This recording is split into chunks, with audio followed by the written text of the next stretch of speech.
कि तुम लोग यही कहोगे। वो ठहरे और फिर उन्होंने जल्दी से आगे जोड़ दिया, देवियों और सज्जनों, मैं हैमबर्गर के कारोबार में नहीं हूं। मेरा कारोबार तो रियल एस्टेट का है। जैसा मेरे मित्र ने बताया, रे ने अपने दृष्टिकोण को काफी विस्तार से स्पष्ट किया।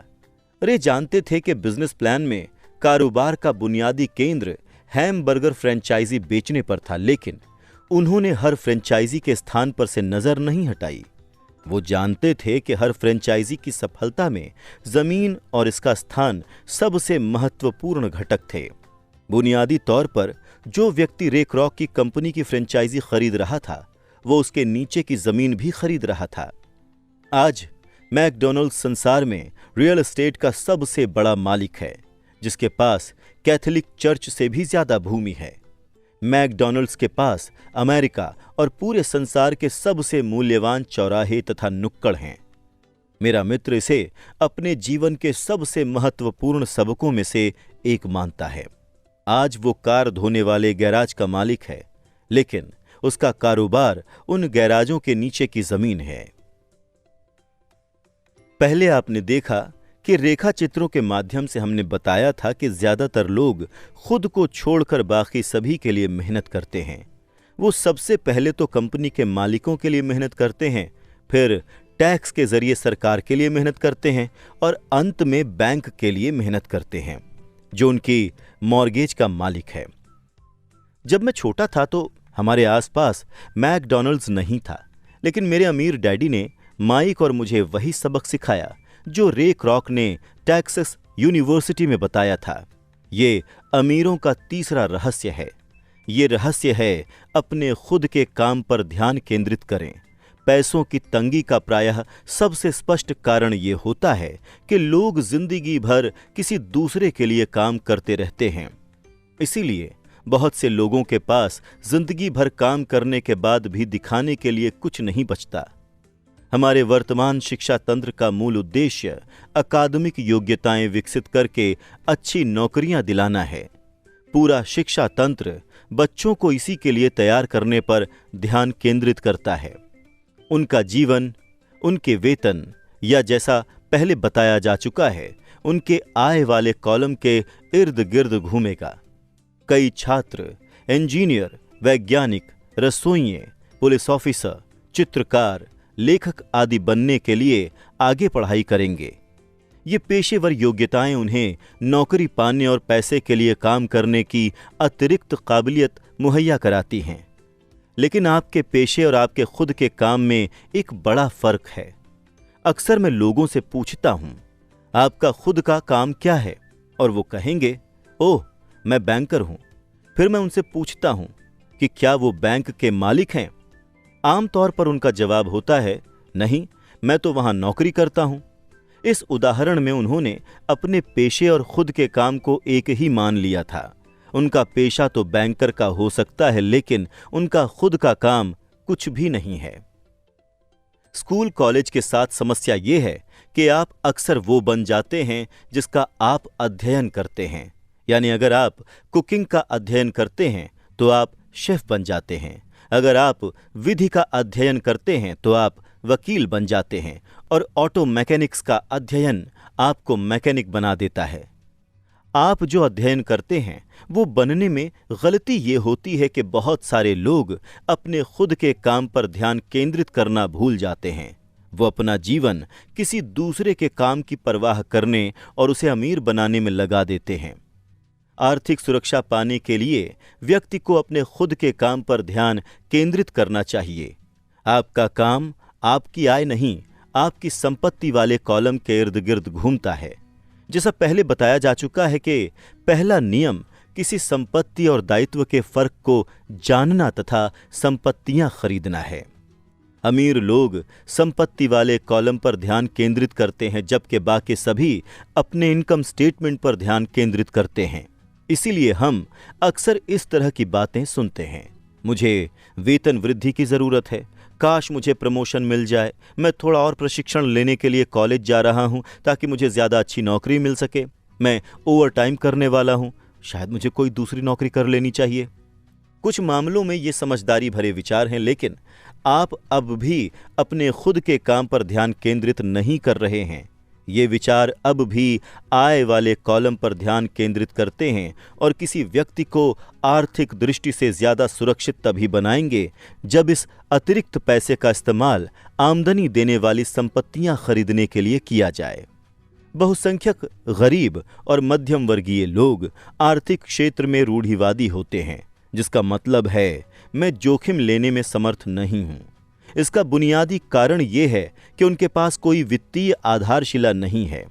उन्हें अपनी नौकरियों से चिपके रहना है और खेल को सुरक्षित तरीके से खेलना है। जब छटनी आम बात हुई तो करोड़ों कर्मचारियों को पता लगा कि उनकी सबसे बड़ी तथाकथित संपत्ति यानी उनका मकान उन्हें जिंदा निगल रहा है। उनकी संपत्ति हर महीने उनके पैसे खा रही थी। उनकी कार यानी उनकी दूसरी संपत्ति भी उन्हें कच्चा चबा रही थी। गैराज में रखे $1000 के गोल्फ क्लब्स अब $1000 के नहीं रह गए थे। नौकरी की सुरक्षा के बिना अब उनके पास दूसरा कोई सहारा ही नहीं बचा था। उन्होंने जिन्हें संपत्तियां माना था वो आर्थिक संकट के दौर में उनकी कोई मदद नहीं कर सकती थीं। मैं मानता हूं कि हम में से ज्यादातर लोगों ने किसी मकान या कार को खरीदते समय कर्ज का आवेदन फॉर्म भरा होगा। नेटवर्थ वाले खंड पर नजर डालना हमेशा रोचक रहता है, क्योंकि इससे हमें यह पता चलता है कि बैंकिंग और अकाउंटिंग के क्षेत्र में किन चीजों को संपत्तियां माना जाता है। एक बार मैं लोन चाहता था, लेकिन उस वक्त मेरी आर्थिक स्थिति बहुत अच्छी नहीं दिख रही थी। इसलिए मैंने संपत्ति वाले कॉलम की संख्या बढ़ाने के लिए अपने नए गोल्फ क्लब्स, मेरी पेंटिंग्स, पुस्तकें, इलेक्ट्रॉनिक्स, अरमानी के सूट, कलाई घड़ी, जूते और दीगर चीजें भी शामिल कर ली। मेरे लोन के आवेदन को इसलिए ठुकरा दिया गया क्योंकि रियल एस्टेट में मेरा बहुत ज्यादा निवेश था। लोन मंजूर करने वाली समिति को यह पसंद नहीं आया कि मैं किराए से इतना ज्यादा पैसा कमाता था। वो जानना चाहते थे कि मेरे पास तनख्वाह वाली सामान्य नौकरी क्यों नहीं है। उन्होंने अरमानी सूट, गोल्फ क्लब्स या पेंटिंग कलेक्शन पर कोई आपत्ति नहीं की। जब आप सामान्य सांचे में नहीं ढलते हैं तो जीवन कई बार मुश्किल हो जाता है। मैं हर बार सिहर जाता हूं जब भी मैं किसी के मुंह से सुनता हूं कि उसकी नेटवर्थ 10 लाख या $1 लाख है। नेटवर्थ सटीक पैमाना नहीं है और इसका मुख्य कारण यह है कि जिस पल आप अपनी संपत्तियों को बेचना शुरू करते हैं उसी पल आपको मुनाफे पर टैक्स देना पड़ता है। आय कम होने पर बहुत सारे लोग गहरी आर्थिक परेशानी में फंस जाते हैं। पैसे जुटाने के लिए वो अपनी संपत्तियां बेचते हैं, लेकिन उनकी व्यक्तिगत संपत्तियां आमतौर पर उनकी बैलेंस शीट में दर्ज राशि से बहुत कम में बिकती हैं। दूसरी ओर अगर संपत्तियां बेचने से मुनाफा हो जाए तो भी उस पर टैक्स लगता है, यानी एक बार फिर सरकार अपना हिस्सा ले लेती है और कर्ज से बाहर निकलने के लिए जुटाई जाने वाली राशि को कम कर देती है। इसीलिए मैं कहता हूं कि किसी की नेटवर्थ अक्सर उसके अनुमान से कम होती है। अपने खुद के काम पर ध्यान केंद्रित करना शुरू करें। दिन की नौकरी करते रहें, लेकिन असली संपत्तियां भी खरीदना शुरू करें। ऐसे दायित्व या निजी सामान न खरीदें जिन्हें एक बार घर लाने के बाद उनका मूल्य कम हो जाए। जिस पल आप किसी नई कार को शोरूम से चलाकर बाहर लाते हैं उसकी कीमत लगभग 25% कम हो जाती है, यानी ये सच्ची संपत्ति नहीं है। हालांकि आपका बैंकर इसे संपत्ति की सूची में लिखने देता है। मैंने अपने $400 के नए गोल्फ टाइटेनियम ड्राइवर से जिस पल खेलना शुरू किया उसी पल उसका मूल्य घटकर $150 हो गया। खर्च कम रखें, दायित्व कम करें और ठोस संपत्तियों की नींव डालने के लिए मेहनत करें। जो युवा अब तक घर छोड़कर नहीं गए हैं उनके लिए ये महत्वपूर्ण है कि उनके माता पिता उन्हें संपत्ति और दायित्व का फर्क सिखा दें।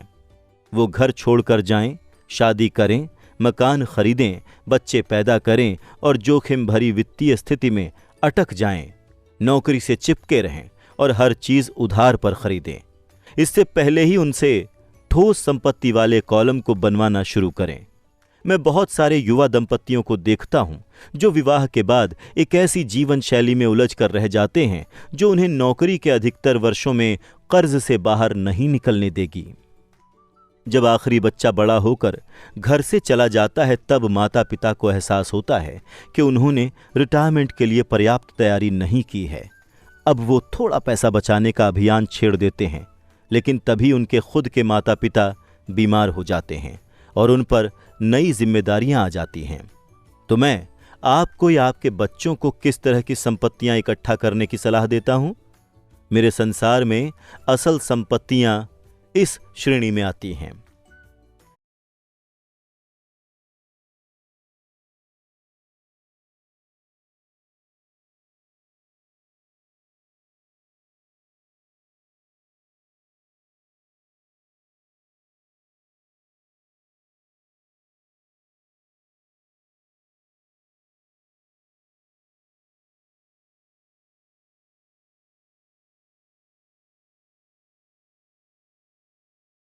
ऐसे कारोबार जिनमें मेरे मौजूद रहने की जरूरत नहीं है, मैं उनका मालिक अवश्य हूं, लेकिन दूसरे लोग उनका प्रबंधन करते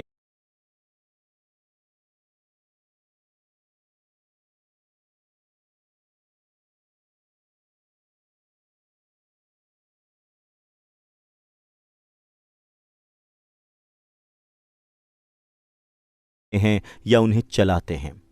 अगर मुझे भी वहां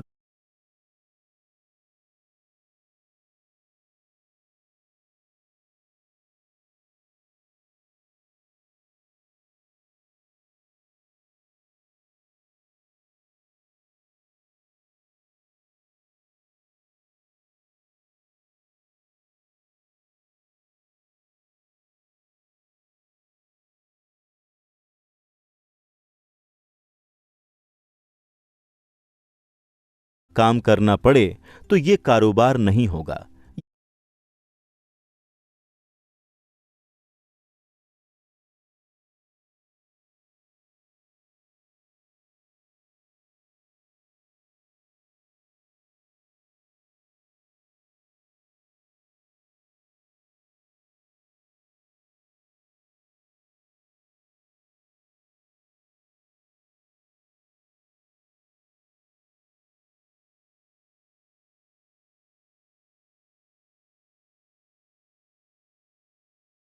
ये तो नौकरी बन जाएगी।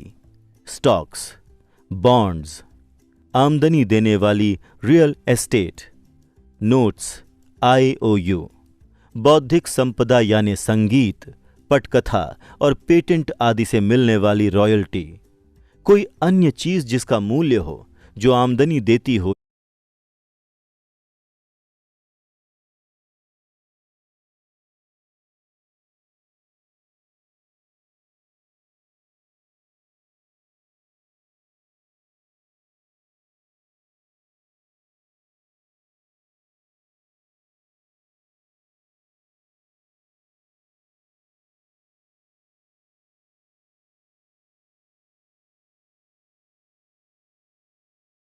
या जिसका मूल्य बढ़ता हो और जिसका तैयार बाजार हो।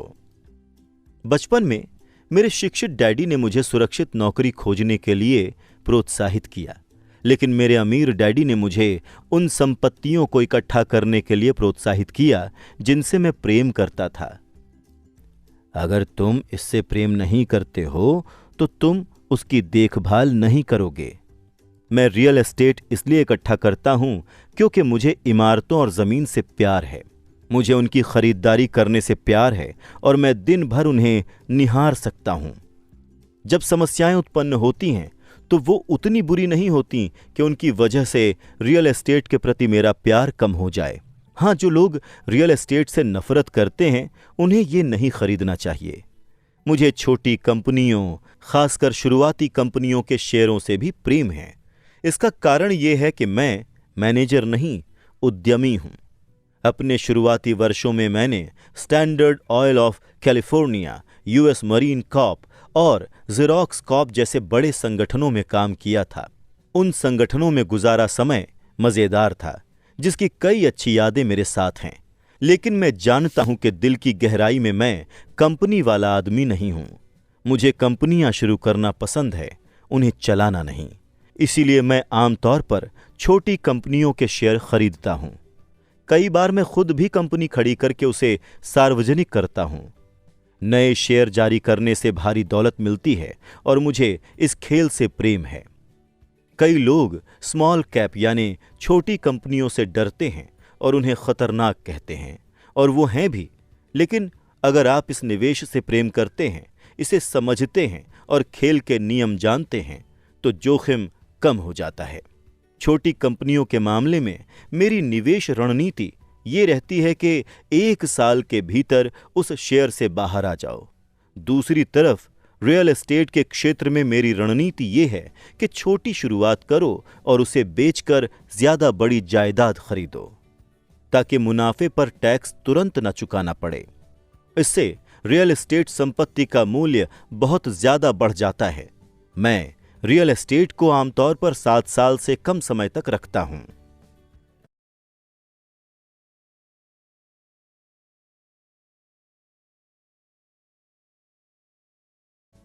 जब मैं मरीन कॉर्प और ज़ेरॉक्स में था, तब बरसों तक मैंने वही किया जिसकी सलाह मेरे अमीर डैडी ने दी थी। मैं दिन में नौकरी करता था और उसके साथ ही अपने खुद के काम पर भी ध्यान केंद्रित करता था। मैं रियल एस्टेट और छोटे शेयरों की खरीद फरोख्त करके अपनी संपत्ति वाले कॉलम में बहुत सक्रिय था। अमीर डैडी हमेशा वित्तीय शिक्षा के महत्व पर जोर देते थे। वो कहते थे कि मैं अकाउंटिंग और कैश फ्लो मैनेजमेंट को जितनी अच्छी तरह से समझने लगूंगा, निवेशों का विश्लेषण करने और अंततः अपनी खुद की कंपनी शुरू करने तथा उसे सफल बनाने में उतना ही बेहतर बन जाऊंगा। मैं किसी को भी नई कंपनी खड़ी करने के लिए प्रोत्साहित नहीं करता हूं, जब तक कि वो खुद ऐसा ना करना चाहें। मैं जानता हूं कि कंपनी चलाने में कितनी झंझट होती है, इसलिए मैं नहीं चाहता कि कोई उस झमेले में फंसे। कई ऐसे मौके होते हैं जब लोगों को कोई नौकरी नहीं मिल पाती और उस वक्त अपनी कंपनी शुरू करना सबसे अच्छा समाधान नजर आता है। लेकिन ये हमेशा याद रखें कि आपके सफल होने की संभावनाएं बहुत ही कम हैं। 10 में से 9 कंपनियां पहले 5 सालों में डूब जाती हैं। जो कंपनियां पहले 5 सालों में बचती हैं, उनमें भी 10 में से 9 अंततः डूब जाती हैं। इसलिए अगर आप में खुद की कंपनी का मालिक बनने की प्रबल और वास्तविक इच्छा है, तभी मैं ऐसा करने की सलाह दूंगा, वरना दिन की नौकरी करते रहें और अपने खुद के काम पर ध्यान केंद्रित करें। जब मैं कहता हूं अपने खुद के काम पर ध्यान केंद्रित करें, तो मेरा मतलब होता है कि अपनी संपत्ति वाले कॉलम को मजबूत बनाएं और बनाए रखें। एक बार जब इसमें कोई डॉलर जाए तो उसे कभी बाहर ना निकलने दें। इसके बारे में इस तरह से सोचें कि जब कोई डॉलर आपकी संपत्ति वाले कॉलम में जाता है तो वो आपका कर्मचारी बन जाता है। पैसे के बारे में सबसे अच्छी बात यह है कि ये एक दिन में 24 घंटे काम करता है और पीढ़ियों तक काम कर सकता है। दिन की नौकरी करते रहें, बेहतरीन मेहनती कर्मचारी बने, लेकिन अपनी संपत्ति वाले कॉलम को बढ़ाते रहें। जब आपका कैश फ्लो बढ़ जाए तो आप विलासिता की वस्तुएं खरीद सकते हैं। इस बारे में एक महत्वपूर्ण तथ्य यह है कि अमीर लोग विलासिता की वस्तुएं सबसे अंत में खरीदते हैं, जबकि गरीब और मध्यम वर्गीय लोगों में विलासिता की वस्तुएं सबसे पहले खरीदने की प्रवृत्ति होती है। गरीब और मध्यम वर्गीय लोग अक्सर बड़े मकान, हीरे, फरकोट, आभूषण या नाव जैसी विलासिता की वस्तुएं इसलिए खरीदते हैं क्योंकि वो अमीर दिखना चाहते हैं। वो अमीर दिखते तो हैं, लेकिन हकीकत में वो बस कर्ज के दलदल में ज्यादा गहरे डूब जाते हैं। पुराने पैसे वाले लोग यानी लंबे समय से अमीर लोग अपनी संपत्ति वाले कॉलम को सबसे पहले बनाते हैं, फिर संपत्ति वाले कॉलम से उत्पन्न होने वाली आमदनी उनके लिए विलासिता के सामान खरीदती है। गरीब और मध्यम वर्गीय लोग अपनी खून पसीने की कमाई और बच्चों की विरासत की कीमत पर विलासिता के सामान खरीदते हैं। सच्ची विलासिता किसी असली संपत्ति में निवेश करने और उसे विकसित करने का पुरस्कार है। मिसाल के तौर पर, जब हमारे अपार्टमेंट हाउसेस से मेरी पत्नी किम और मेरे पास अतिरिक्त पैसा आने लगा तो उसने अपने लिए मर्सिडीज खरीद ली। उसने इसके लिए कोई अतिरिक्त मेहनत नहीं की, कोई जोखिम नहीं लिया, क्योंकि कार उसने नहीं, अपार्टमेंट हाउस ने खरीदी थी। बहरहाल उसे 4 साल तक इंतजार करना पड़ा, जबकि रियल एस्टेट निवेश पोर्टफोलियो बढ़ रहा था और कार खरीदने के लिए पर्याप्त अतिरिक्त कैश फ्लो उत्पन्न कर रहा था, लेकिन मर्सिडीज की विलासिता सच्चा पुरस्कार थी, क्योंकि इससे ये साबित हो गया था कि वो अपनी संपत्ति वाले कॉलम को बढ़ाना जानती थी। अब वो कार उसके लिए सिर्फ एक सुंदर कार ही नहीं है, ये उससे ज्यादा मायने रखती है। इसका मतलब है कि उसने अपनी वित्तीय बुद्धि का उपयोग करके इसे खरीदा है। इसके बजाय अधिकतर लोग भावावेग में नई कार या विलासिता की कोई अन्य वस्तु कर्ज पर खरीद लेते हैं। हो सकता है कि वो बोर हो रहे हों और उन्हें एक नए खिलौने की जरूरत हो। कर्ज पर विलासिता की वस्तु खरीदने से अक्सर वो आदमी अंततः उस वस्तु से चिढ़ने लगता है, क्योंकि कर्ज एक आर्थिक बोझ बन जाता है। जब आप निवेश करने और अपना खुद का काम करने में समय लगा चुके हैं, तो अब आप अमीरों का सबसे बड़ा रहस्य सीखने के लिए तैयार हैं, यानी वो रहस्य जो अमीरों को बाकी लोगों से काफी आगे पहुंचा देता है।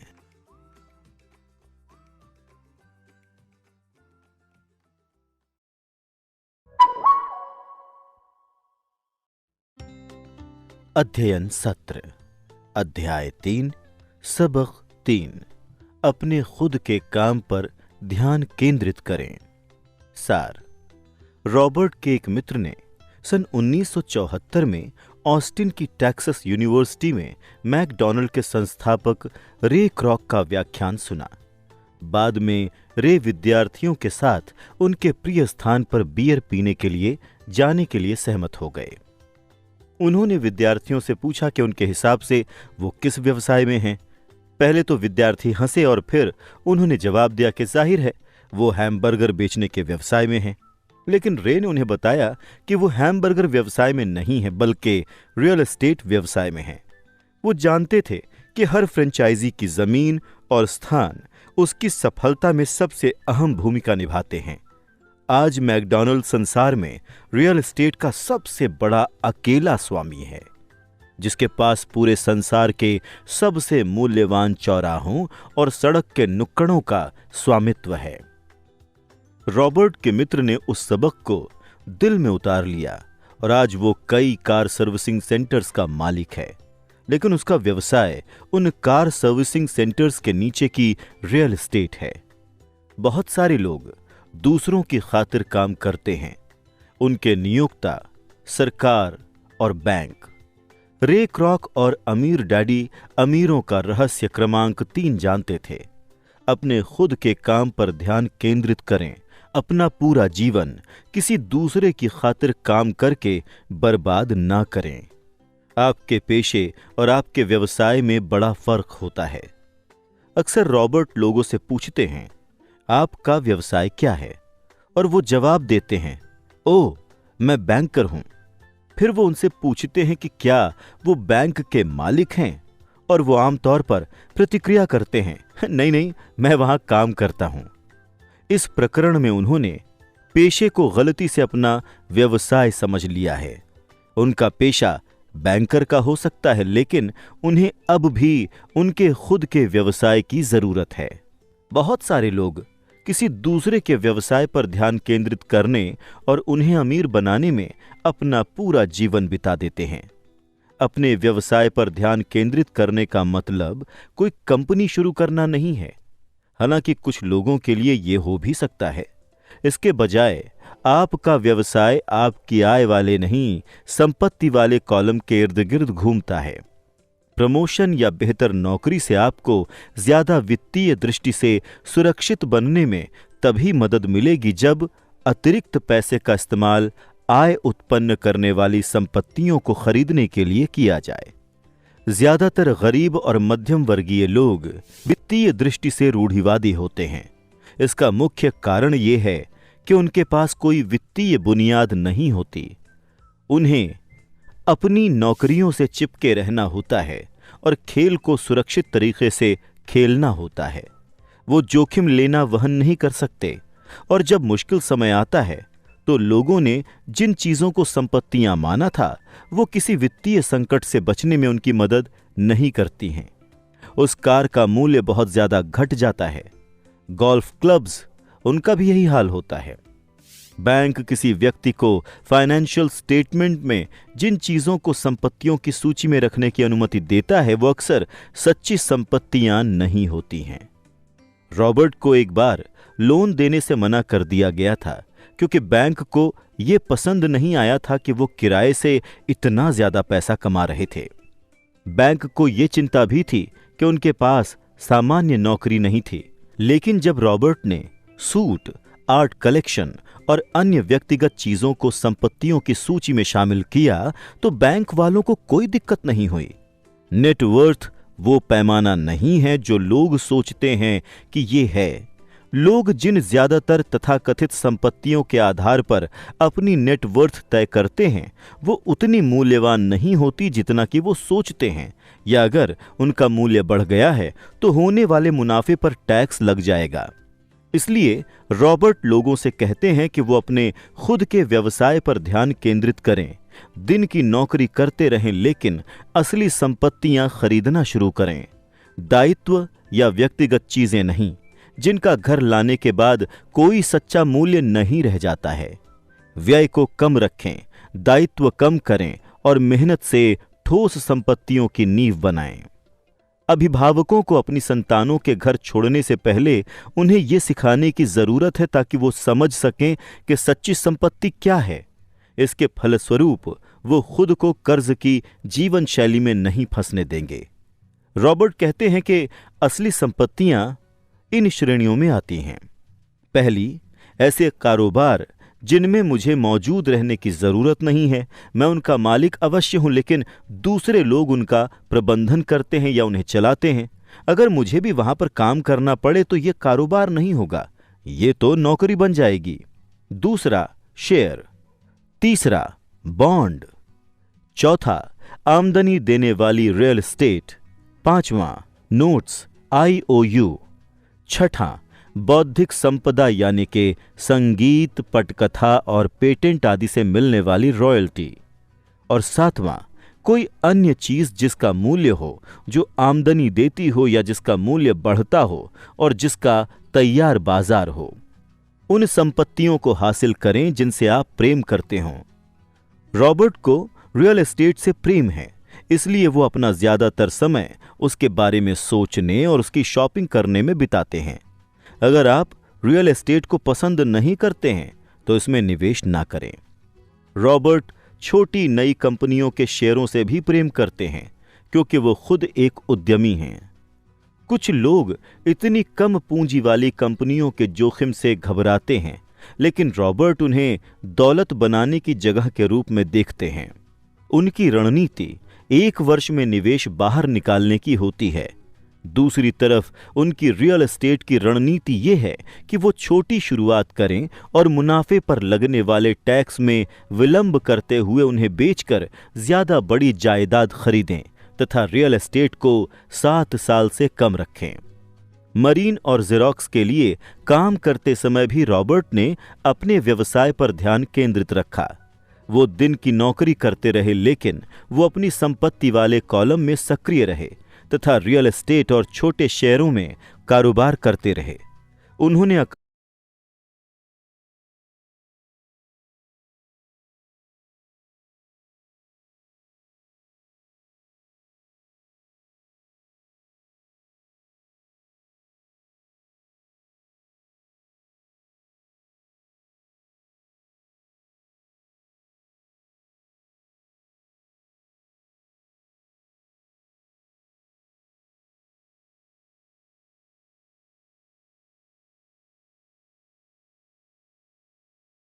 अकाउंटिंग और कैश मैनेजमेंट को जितना ज्यादा समझा, वो निवेशकों का विश्लेषण करने और अंततः अपनी खुद की कंपनी बनाने में उतने ही बेहतर बनते चले गए। वो लोगों को कोई कंपनी शुरू करने की सलाह नहीं देते थे जब तक कि उनमें सचमुच ऐसा करने की इच्छा ना हो। अगर इच्छा नहीं है तो वो उन्हें सलाह देते हैं कि वो अपने दिन की नौकरी कायम रखें और अपने व्यवसाय पर ध्यान केंद्रित रखें। अपनी संपत्ति वाले कॉलम को मजबूत बनाएं और बनाए रखें। जब कैश फ्लो बढ़ जाता है तो लोग विलासिताओं में संलग्न हो सकते हैं, लेकिन सिर्फ तभी अगर कैश फ्लो उनका समर्थन करे। संपत्ति वाले कॉलम को बनाएं और फिर उन संपत्तियों से उत्पन्न आमदनी से विलासिताओं को खरीदें। बाएं गोलार्ध का पल। जब संपत्तियां विलासिताओं को खरीदने लायक पर्याप्त आमदनी देने